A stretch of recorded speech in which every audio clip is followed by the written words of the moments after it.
2 days of the coverage, I watched the news, and there was a lot of protest that was led by Jewish Voice for Peace. And they were led by people who opposed the Israeli attack on the civilians.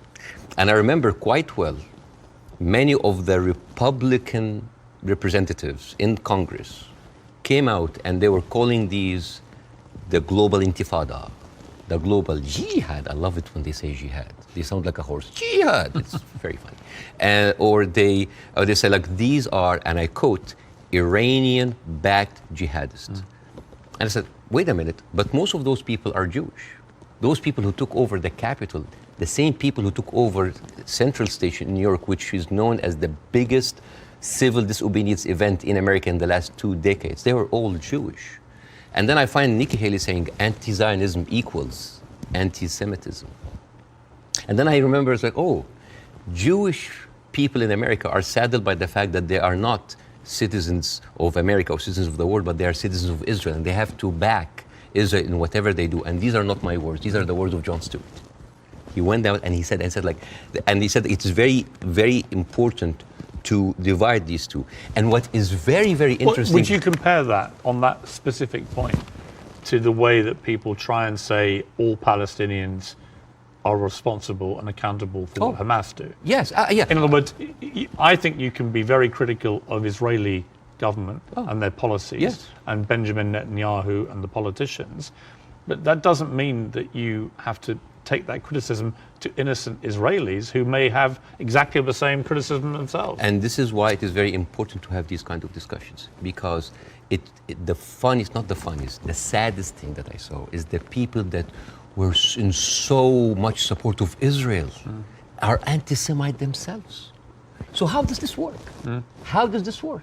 And you know the people who speak against this, like Jon Stewart, like Bernie Sanders, like Naomi Klein, what do they call these people? What do they call them? Self-hating Jews. And this is the way to shut down conversation. Anti-Semite, Islamophobe, you hate America, you hate the military, you hate Egypt. I just want to make sure about two things. The reason that I started with anti-Semitism, because I wanted to make sure to clear any confusion that when I speak about Israel, I'm speaking about Israel. Yes. When I speak about Jewish people, I'm speaking about Jewish people. Yes. When I speak about my Zionists, I'm speaking about Zionists. It was very... No, I think it was very powerful that you did that. Yeah, I have to be careful. That's the first thing you did, because I think it's really important. Yeah, but at the same time, when I tell you why does that happen, it doesn't mean that I condone it. There's a difference between explanation and justification. This is the same reason why people were so happy about the interview. What do they see? They see Israel as a criminal state who is killing their people, and in the same time, they are supported by the international community and America. They have no guns, they have no superpower backing them. All they have is just a feeling of happiness, like, yes, our enemies that we cannot touch them has been hurt. All they can think about, that these are their enemies that have been hurt, right? I'm not condoning this, but again, like when people were celebrating terrorist attacks, against Western targets. Of course, I don't condone that. But why? Because those people has been, from a very young age, what have they seen? They're not being heard by the media. The plight and the suffering of the brothers in Israel, in Palestine, in the Arab world, are not being heard. People in Iraq, like when America and Britain invaded Iraq, right? What the Arabs saw? It's like two superpowers are coming in on just regular people. So whenever there was like a bomb or like an attack on American troops, people would celebrate. Yeah, they're our enemies. It is not right. But those people had nothing else. All they can is just like shout. All they say is like to rejoice. It is not right. Again, I'm explaining why is this happening, because it's like, yeah, if I cannot get you, I'm just gonna scratch your eyes. Yes, hate is there. Yes. So. And the thing is, like, why we do not see each other, people in the Middle East, people in the West, that we do not put ourselves in each other's shoes. And I want to do something very interesting today. I want to give, I like telling stories. And I'm going to tell you a very nice story. Tell away. This is the story, surprise, surprise, of the suffering and the plight of the Jewish people. And I want to say that because it is very interesting when you see the trauma and the suffering that the people on the other side went through, you might understand why they're coming so. So this is, see this? This is a map of all of the history of the expulsion of the Jews in Europe. They've been like, I have never seen a minority being kicked around this much, right? And of course, this comes back to the, the whole idea about the original sin, that you have betrayed Jesus Christ. The blood of Jesus is on your hand. And then comes the 11th century. At that time, Jewish people were not allowed to own land. They were just peasants. Even some of the professions they were not even allowed to participate in. But they were allowed to do one thing, usury, money lending, because it was prohibited by the Catholic Church to engage into that. So what happens when you work in money? You get richer, right?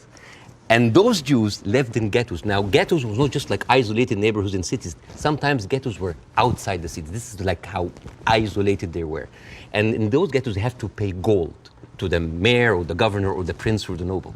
So they would see, you're getting richer. I need more taxes. So they pay tax. What happens when you have a business and they increase your rent? You increase your service, increase the taxes. So what happened? The Christians started to default. And suddenly, the image of the greedy Jew was created. Shylock, merchant of Venice. If it will feed nothing else, it will feed my revenge. Like never did I see a creature I can't remember that. Never did I saw a creature that looked like a man so keen and greedy. Confound of a man. English. I messed it up. Anyways, but this was the image, greedy Jew, the greedy Jew. This was created because of their conditions.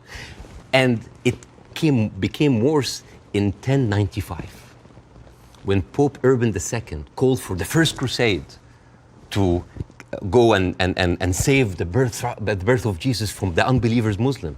And this crusade did not kill a single Muslim. You know how many people they killed? 2,000 Jews. Because it's like, wait, the non-believers are all over there. Why? So they went to it's called the Crusades of the Rhineland. So they went to the Jewish community because, hey, we own the money, so let's kill them better than paying them.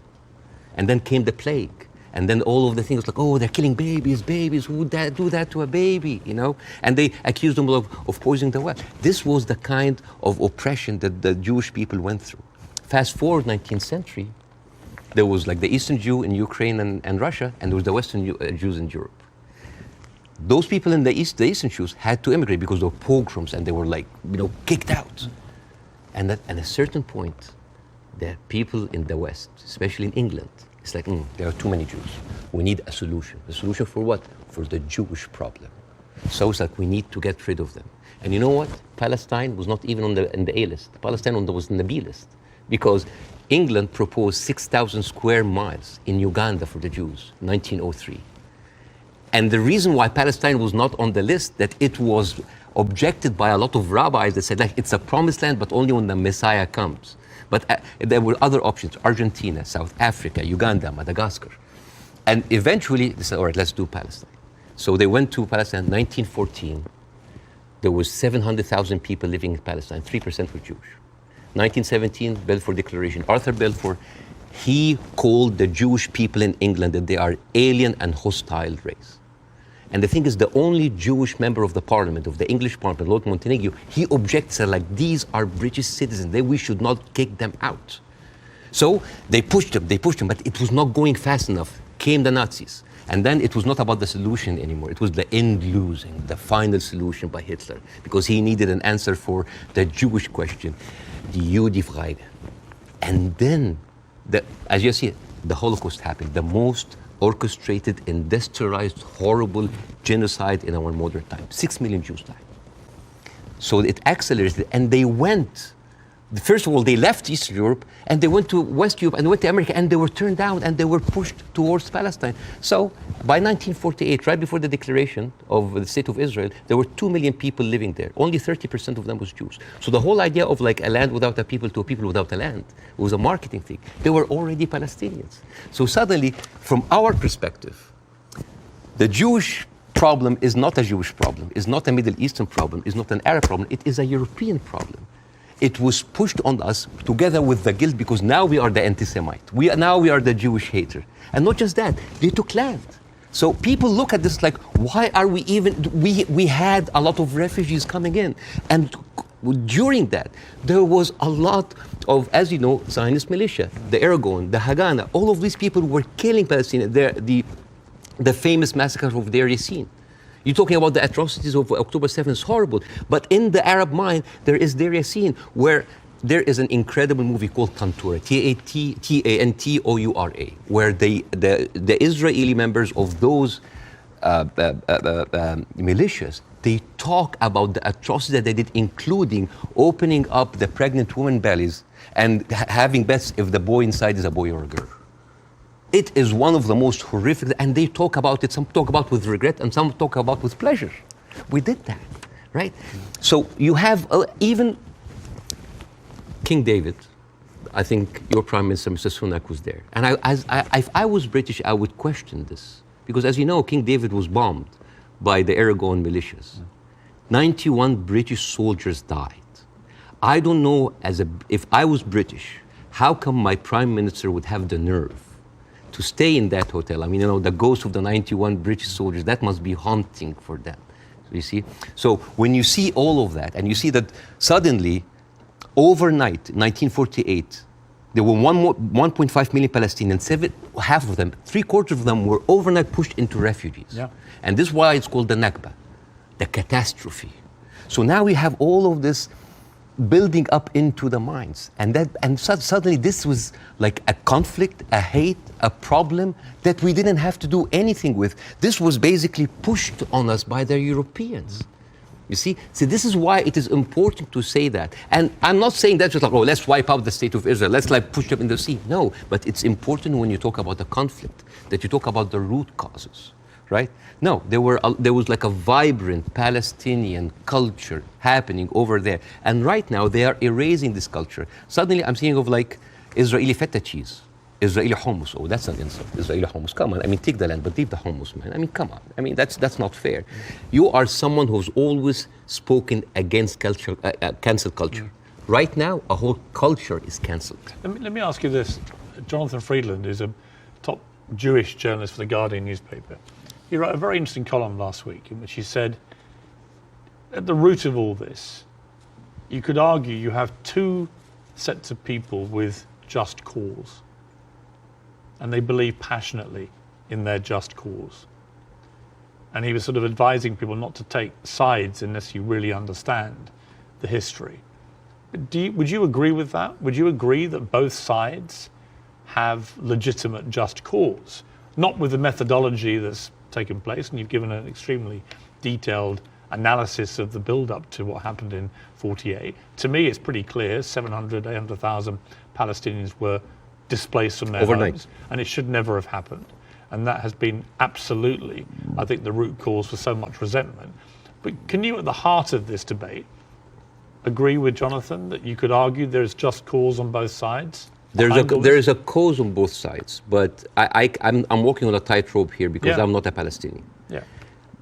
But from the Palestinian point of view, there's a lot of people. I mean, there are 2.2 million people living in Gaza. There are 3.5 million people living in the West Bank. There is 350,000 people living in East Jerusalem, and there is like 6 or 7 million people living outside. Those people, the Palestinians that were pushed out, they do not have the right to go back. Right now, if you meet Palestinians, you'll see them wearing a necklace with a key.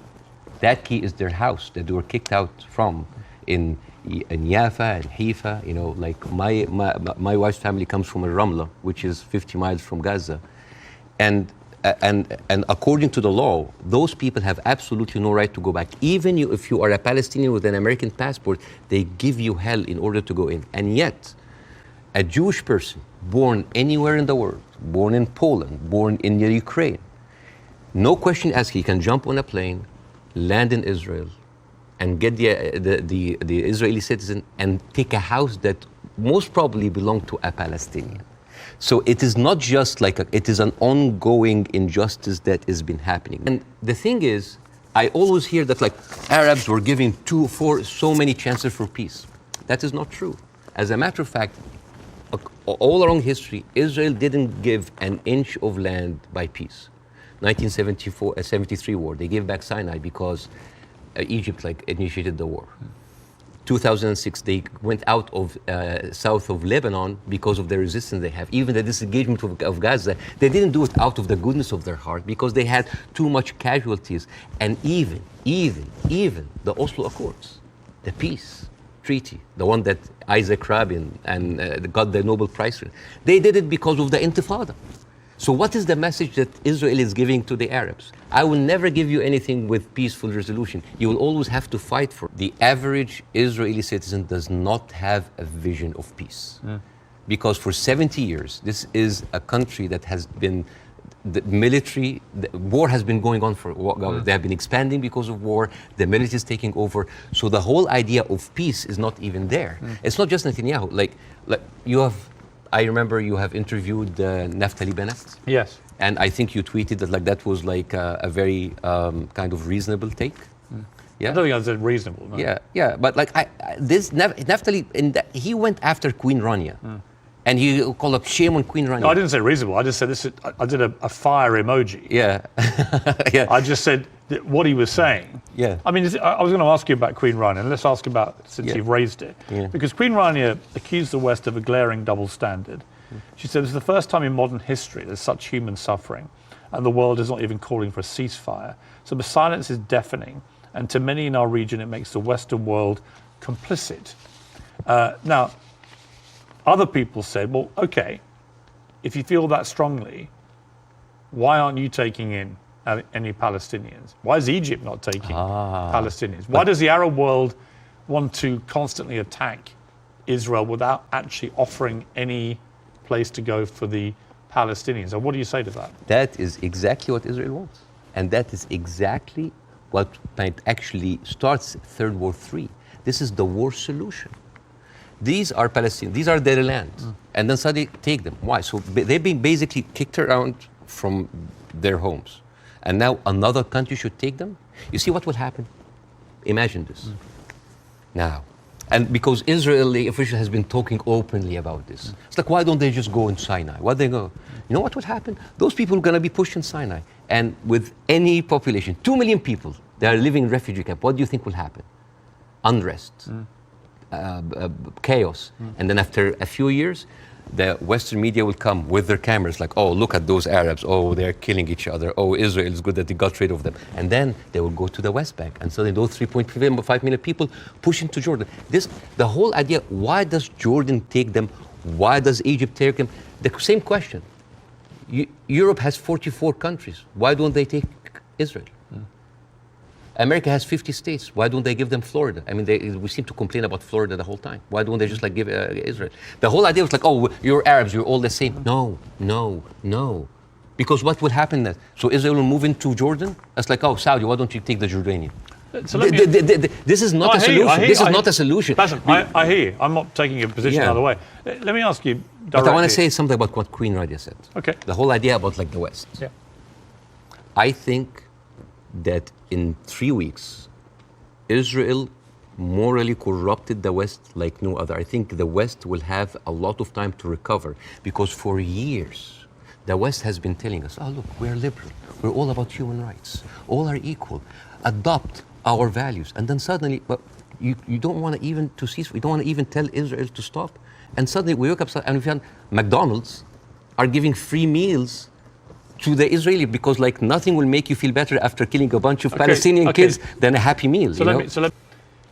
They say, look, we suffered such a catastrophic terror attack on October the 7th that we have decided we are going to get rid of Hamas. There are 40,000 or so Hamas terrorists in their eyes who need to be got rid of. And I do believe they're terrorists. Only terrorists can commit the kind of act of terrorism we saw. So on that point, can we agree on that? Do you believe Hamas is a terror group? It is classified by America as I'm not a big fan of Hamas, and they are a militant group. Does stuff like. Are they terrorists, do you think? Yeah. Cool. Okay. So we agree on this. So you have 40,000 of them living in Gaza amongst the civilian population. If Israel has decided to eliminate a terror group, Hamas, as the world did with ISIS, for example, and I think there are a lot of parallels given the way they behaved on October the 7th to ISIS. How do you do it?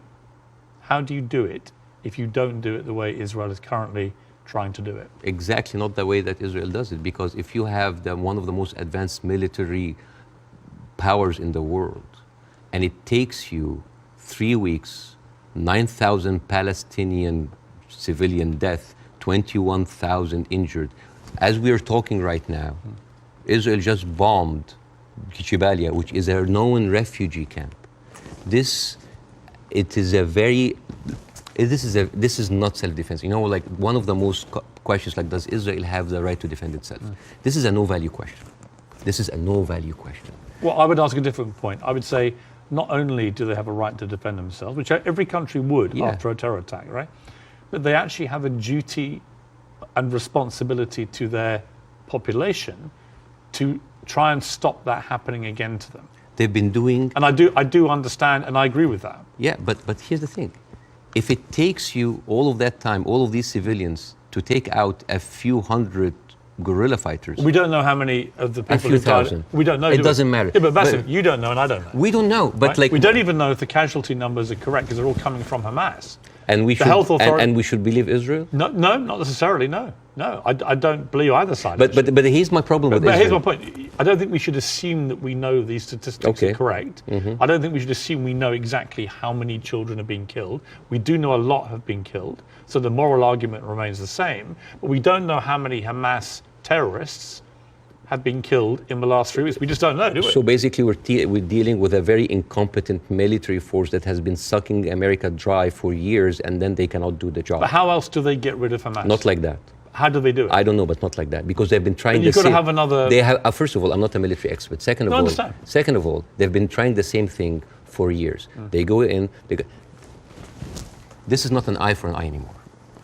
This is an eye, a limb, a life, a house, a neighborhood, a whole population for an eye. They don't sit. I mean, your friend Ben Shapiro that you particularly despise. Oh, I love Ben Shapiro. He's very smart. Oh yeah, but you've been very critical. I mean, that's fair enough. I'm sure he would be of you.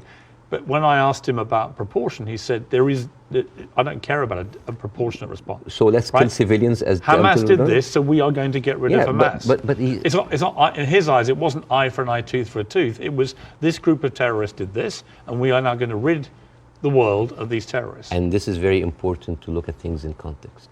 When you see how Israelis talk inside their community, there was a very famous post by Uriel Eritzol. He is the speechwriter of Netanyahu. He said, what is so horrific about understanding that the whole Palestinian people are our enemies? All of them are enemy combatants. We should kill them, kill their mother, destroy their homes, the homes that they raised those snakes, so no snakes will be raised in this house anymore. And this was reposted by Ali Chaket, which is the Minister of, wait for it, Justice. It's not about Hamas anymore. It is not about Hamas. They can tell you it's about Hamas, but it's not about Hamas. It is basically, they have said it many times, Beirs. This is a way to kind of push them into Sinai. This is not about eradicating Hamas. This ship has sailed. I am sorry, but like anybody who still believes that this is about Hamas is stupid, because I don't agree with that. Really? No, because I think. But why they're? I'll tell you why I don't agree. There are like 100 people. I think any country that suffered the kind of terror attack that Israel suffered, with the kind of death toll that occurred that day, 1,500 plus people, grandmothers, kids, young women being raped, kidnapped, beheaded, it's been reported, and so on. So where are those beheaded babies? Well, apparently journalists are being shown utterly horrific footage. This comes to a very important question about credibility. Again, I'm not condoning what happened in October, but I'm not a journalist. But as a journalist, wouldn't you take anything that an authority would say with a grain of thought? Yes. Especially if this authority have a long history of lying. And I'm just going to give a few examples. 1996, they bombed Kana. It's a refugee camp. They killed 106 people. And despite that they knew it's a refugee camp. They said, oh, maybe it's a one-time off. 2006, they bombed Kana again. 2014, they killed 2 teenagers at a checkpoint. They denied, as usual, but CNN was there. So they said, we have to say it. 2018, they killed a medic, a Palestinian medic, and they fabricated a video showing that it's someone else, that he was a human shield. And then can I just like finish? Yeah, but I do want to respond. And then 2010, they killed Ahmed Oraikat, denied it, then said it's okay, it's us. 2021, they bombed the media office in Hamas. It's not us, but no, I'm sorry. And then 11th May, 2022, Shireen Abu Akleh, a reporter, your colleague, she's Palestinian, American citizen, she was shot in the head. And they provided forensic evidence and even a doctor's video that it was not them, it was Islamic Jihad. How can I expect to believe this regime, especially if the president of Israel comes down with this ridiculous thing? Have you seen that? No. He said, okay. This was reported by Sky News, and it was the funniest thing I've seen so much. This was a Colin Powell moment, but like the cheap edition. Mr. Herzog said, like Isaac Herzog, it's like, we have found evidence on one of the terrorists, a manual to create chemical bombs. And then he showed this, and he showed, and this is, so I just want to say, why would a foot soldier go into enemy with like a manual to chemical bombing? It's like, is that BYOB, bring your own beer, bomb? It's crazy. So this is like, this is a lying government. So let me respond. I do think the Israeli government has lied. All the time. Right? I do think they've lied. I'm not going to dispute that. I do think they've been caught lying. I do think they've said things that turned out not to be true. I also think that 2 weeks ago, a hospital was bombed. Yes. And it was immediately... Who do you think did it? Well, I'm going to tell you what I think. Hamas immediately tell the world it was an Israeli airstrike and that 500 people were killed and that the hospital had been destroyed. And then as the next couple of days go by, the hospital is relatively undamaged. The car park was obliterated. Many fewer people than 500 were killed. How many people died? We don't know, because actually we're reliant on the Palestinian Health Authority, which is Hamas in Gaza, for the figures. So we don't know the number, but a lot fewer people died, it would appear, than the like 500. We don't know. 50? Either way, it's appalling, but it may not have been anywhere near as appalling as was first said by Hamas. But here's the point. Most independent studies of what happened have concluded that it was almost certainly a militant stroke terror group inside Gaza, and they fired a rocket which landed in the hospital car park. In other words, it wasn't an Israeli airstrike. So I have an issue with that, because for 3 days before the attack, the priest and the patriarch of the hospital, because it's called the Baptist hospital, said that they have received multiple warning from Israel that they're going to hit the hospital. And then at the time of the hit of the hospital, one of the top aides of Netanyahu, he tweeted about like, we hit the hospital, and then he deleted it, and then basically like Israel gaslighted the world. But it was not us. But that's why I said most independent. No, that's not true. New York Times actually like just published something to prove that it was shot from Israel. And the thing is, no, okay, they didn't though. Okay, numbers. They didn't. Numbers. Bاسm, that's not true. Okay. The New York Times has not reported that it was Israel. No, they said They haven't. Okay. That's not true. Over 10 years, Hamas launched 35,000 rockets into Israel. And many failed. They killed 69 people. And 25% military, only part of them were civilians. So over 10 years of 35,000 rockets, they killed 69 people. But in one strike, you want to tell me that these glorified firecrackers caused that kind of damage? Yes, it looks like they did, yeah. Okay. We can both agree that the scenes in Gaza right now are horrific, because I do feel that. But I don't know how else Israel can eradicate Hamas than the way that they're currently trying to do it. Do you have an alternative for them? Well, again, we are locked in the same thing, what can we do now? But we don't look at what was happening over there. The best recruiter for Hamas is Israel. I mean, you have talked a lot about the horrible condition in Gaza. Yes. I mean, let's imagine like a little boy called Rami. He lives in Gaza. You know, he have a horrible life, but like, you know, it's not that bad. I know he has a cousin in the West Bank. He's living a good life. He wake up in the morning and he found out that he was kidnapped by 3 settlers. He was burned alive by kerosene and he was forced to drink the kerosene. His name was Muhammad Abu Khudayra. That settlers did that to him in 2016. So I thought, all right, you know what, I'm just gonna leave. I'm gonna find a way to go to Europe. His aunt is a published author and she won a prize in the Frankfurt Book Fair. His name is Adnaya Shalabi. And now she was cancelled because of what's happened, just because of her a Palestinian.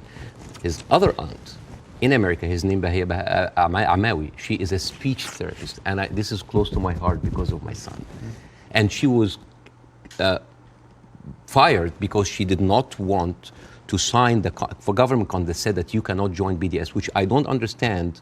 Why do people choosing to protest peacefully by not buying goods from a certain country? Why would the United States make that its own issue? So, and this guy, this Rami is being approached by like, join Hamas, join us, let's go kill Israel. No, I don't want to kill.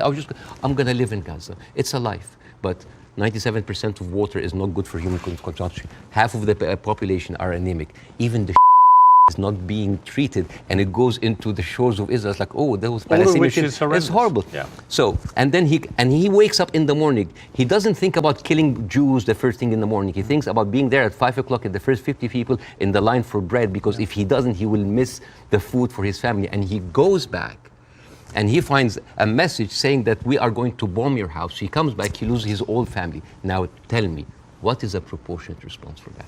I don't know. You cannot create terrorism and then you. I don't know. You have. They have created this. I don't know is the answer. But Bassam, let me ask you this: Hamas will have known when they perpetrated what they did on October the 7th, what the scale of response was likely to be. How does that help the Palestinian people? I don't know. That they are supposed to serve. I don't know. The wheels are already set in motion. But it doesn't, does it? I do not. I feel sometimes that Hamas is with us in the room, that we are bringing Hamas. Who has the power in this equation? Who has the fourth largest and strongest military power? The whole idea about Israel, it's like, oh my God, the Arabs are going to destroy us. Look at the map. Hamas, hang on. Hamas's stated goal is the eradication of Israel and the Jewish people. Yes. They make no pretense about it. They've made no attempt, unlike the Nazis who try to cover up their crimes. Absolutely. They've made no attempt to try and deny what they brazenly boasted about it. Yes. They are proud of what they did. Right? And they will have known, again, the scale of what they did on October the 7th would have prompted this kind of response, which would have led to thousands of innocent Palestinians getting killed. And my question for you... I wish the 7th of October never happened. Right, but every time something happened. You say, well, Hamas is everywhere. Well, yeah, actually all roads roads on this particular part of the crisis, and I accept it's been going on for 75 years, this conflict, but all roads in this crisis lead to Hamas and what they did. And not necessarily. Because all roads goes to the condition that created Hamas. If the Jewish people were expelled from Europe and went to Argentina or South Africa and Uganda and went in and took the land, you would have Hamas in all of these places. You and I can agree that the conditions Palestinian people have had to endure in Gaza for a very long time are completely unacceptable. I think it's completely unacceptable that Israel has wielded such control over the people of Gaza, working out who can come in and who can go out, turning on and off water and power on a whim, turning off the internet on and off at a whim, all that kind of stuff I can completely agree with. But given that I think we agree Hamas are a terror group... Okay, let's say... Let me finish my question. Given that we agree that Hamas is a terror organization who have a publicly stated position of annihilating not just Israel, but Jewish people, and as we saw on October the 7th, they mean it. If you are Israel, what do you do to get rid of those people who have shown the world that's exactly what they will actually do if they get the chance? You know what I would do? I would give the Palestinians what they deserve. Terrorism is a virus. Yes. It's a virus. I agree. If a patient with a flu came to you and you're a doctor, how can you treat that patient? How do you treat it as a doctor? How do you do? Well, you're the doctor. You give them nutrition, fluids, and rest. So the immunity of the body gets rid of the virus on its own. If I received that patient with a flu and I took a sledgehammer, I was like, why are you not getting better? Do you think that patient will get better? No. You are weakening him. You are making him worse. Israel did not just weaken the body of Palestinians, making them unable to get rid of hate and radicalism. They have openly bolstered about helping and giving money to the same terrorist organization. So, I agree.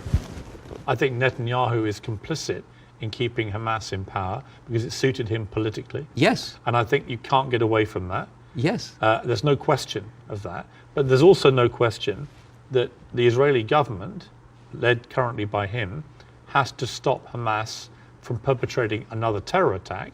And again, it comes down to this question: what do they do to get rid of Hamas if it's not what they're doing? I don't know. But like, as an Israeli citizen listening to this, how come that my prime minister bragging about giving money to the terrorist group that he is using right now to eradicate a whole group of people, and yet using them as an excuse? Isn't that weird? This is like this is like Tony Blair being like found like giving money to Al Qaeda or ISIS and then going to fight them. How does this work? How does this work? I agree. How does this work? Yeah, but I agree with you. So yeah, it's a terrorist attack. And Israel is funding them? I mean, this is in the words of Benjamin. This is the thing about Benjamin Netanyahu. He brags about that stuff. So this is a circular question. Yeah, but yes, I agree with you. Hamas is to blame. Who created Hamas? Who's helping them? And who is allowing for an environment for that kind of hate and destruction of Jewish people to aspire? And the thing is, there's something very important to the Western audience here. They think that Israel is a small, tiny country between the hostile Arab countries. The biggest military power in the Arab world is Egypt. They have a peace treaty. Their neighbors, Jordan, they have a peace treaty. Saudi Arabia, Emirates, either like have like full relationship or like on the way of normalization. The only people that, even Syria is not like even like they didn't launch like a single bullet. The only two crutches that Israel has is like Hezbollah and Hamas. A few militant, thousands of militant. Is that really formed an existential like threat, especially if I know that over 13 years, only 69 Israelis were killed? I would say. Would that really wipe out Israel? Is Israel that weak? I believe that Afghanistan was harboring terrorists, Al Qaeda. We know that they were training there. We know the Taliban were there. And we went in, we launched this war. It goes on and on and on. Huge bloodshed on both sides. And in the end, after a ridiculous overnight pullout by America and President Biden, the Taliban are back in charge and waging the same kind of medieval rule they waged before all this. So you've got two things. Was it justified to strike back at Afghanistan for harboring Al Qaeda? I would say yes. Did the means in the end justify the war? You could argue no, actually, because actually you ended up with the Taliban back in charge. So they're two different things. And it may well be here, by the way, as I've said, that if Israel pursues this ground invasion, it backfires horribly. It leads to a much wider conflict involving many other people, possibly including Iran directly. And it could be a horrendous escalation and a massive war raging through the whole region. And that is my fear about it.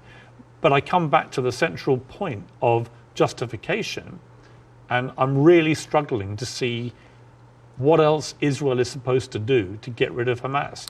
And if you've got an alternative, let's hear it. I do. Pierce, this is never about Hamas. Believe me, it is never about Hamas. If somebody tells you who they are, listen. Israel has been telling the world all the time, they need to clear the Gaza Strip into Egypt. You think that's always been the plan? Always there. I mean, they have said it. They have said it many times. Why does Egypt take them? And do you think when Egypt takes them, do you think they go back? No, never.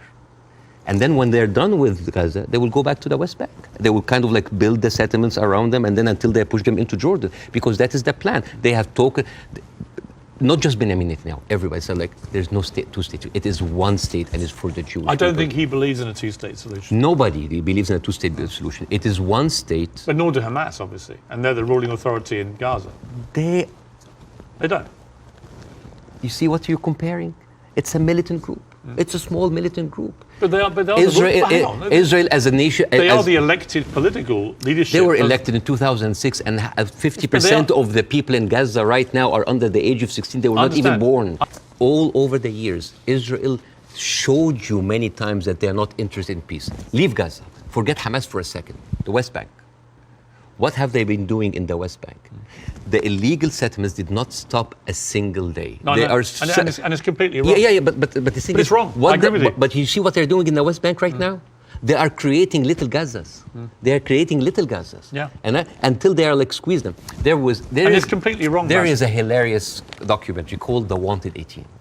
It is like an Israeli-Palestinian co-production, and it tells about the incredible story about the residents of Beit Sahur. It's a Palestinian town next to the Nazareth. And They said they don't want to depend on the milk coming from the kibbutz. So they bought 18 cows. 18 cows. And they didn't know how to milk the cows or have a cow farm. So they were like engineers and doctors. So they sent people to kind of like to learn how to do the farm. So they bought the cows and they started to produce milk and they started to sell the milk to the villages. The Israeli authorities were not very comfortable. So one day the military government came in and said, like, those cows, and I quote, constitutes an existential threat to the national security of the state of Israel. You need to get rid of them. And the movie goes about like the hilarious attempts of hiding those cows between the butchers and the houses. And in one scene, a cow is actually running and the Israeli soldiers are like running behind it and they corner it and they corner it and they're about to kill it. And you know what did the cow say? You didn't vote for this, cows don't speak. Yeah! But you know, it actually said something. You know what did it say? It said Hamas. But anyways. But you see, this is the ideology of the Israeli ruling party. They are not interested. They're not even allowing you to get your own cows. Like, I mean, now, how come that the Palestinian flag is outlawed? By the way, it's outlawed in Israel. If you raise the Palestinian, you go to jail. And now they're saying like the Palestinian flag is a pro-Hamas. No, it's not a pro-Hamas. You know, I was doing a comedy show in Arizona, and a guy was like wearing like a kufiyya, like a scarf, and I took it, and I'm not like in hyperbole and like wearing symbols, but I just took it because like, why are we gonna outlaw colors and flags? That is absurd. That is not right. I agree. I don't think you should, but you should certainly outlaw Hamas. They're already outlaw. I mean, I'm not supporting them. They're a terror group. Okay. But the people with the power, the people who supposedly have the... And you should, by the way, I will say this, you should be able to criticize the Israeli government without being accused of being anti-Semitic. But I have in this interview repeatedly, and I'm not anti-Semitic. I just have a problem with all of what the Israeli government's been doing. And I have a problem with how any criticism to Israel by some circles here are considered anti-Semite. This is not fair. But a lot of the people doing it are actually anti-Semitic. Yes, but also a lot of Zionists are against Israel, that they hate the Jews. You know, we've discussed that. I want to end on a happy. But before that, I want to just like say 2 words about the media, which is, please. Sure. Mr. Zomlot, the Palestinian ambassador that you have, this guy lost 6 members of his family in an Israeli strike. And when he went on like some British news thing, he sat down and the lady told him, it's like, we are very sorry for your personal fun. I'm sure you don't condemn the killing of Israeli civilians. What? In the same moment. There's another girl like called Yara Eid. She was like on Sky News. And the girl was like crying, like, I lost 30 members of my family, 17 of them are children, I lost my best friend. And then, what did you think would happen forget about empathy. I think a lot of people... What about manners? Well, I think you have to start, I've said this repeatedly, you have to start from a place of humanity. You have to look at what happened on October the 7th and feel utterly outraged and disgusted for the loss of human life. Yeah. And you also have to feel that for what's happening in Gaza to innocent people. But if you don't, if you can't feel for both sets of people, both sets of innocent people being killed, if you can't feel a sense of despair and horror over their deaths, you don't have any humanity.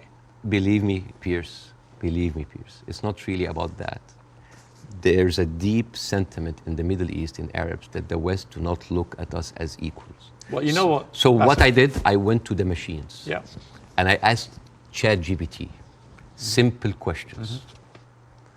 Do Israelis deserve to be free? And you know what they tell me? Yes, Israelis deserve the right like any other people. And then I asked the same question, do Palestinians deserve to be free? And you know what they tell me? It is complex. It is a sensitive issue. Well, it's not complex. It's not sensitive. The Palestinian people should be free. Yeah, but even the machines have... Let me finish. And they should have exactly the same rights to freedom and freedom of expression and a way to lead their lives and to water and to power and to internet that Israelis have and we have here in America and we have back in my home country of the UK. And I want that for the Palestinian people. It's delicious. I know. Please thank your wife for me. Thank you. Wish her all the best and her family, particularly those who are obviously in Gaza. It's been great to see you. Thank you so much. In America. Let's do it again. Let's do it again. Let's keep talking. Yes. I honestly think the way through this is people keep talking. Yes. Good to see you. Thank you so much.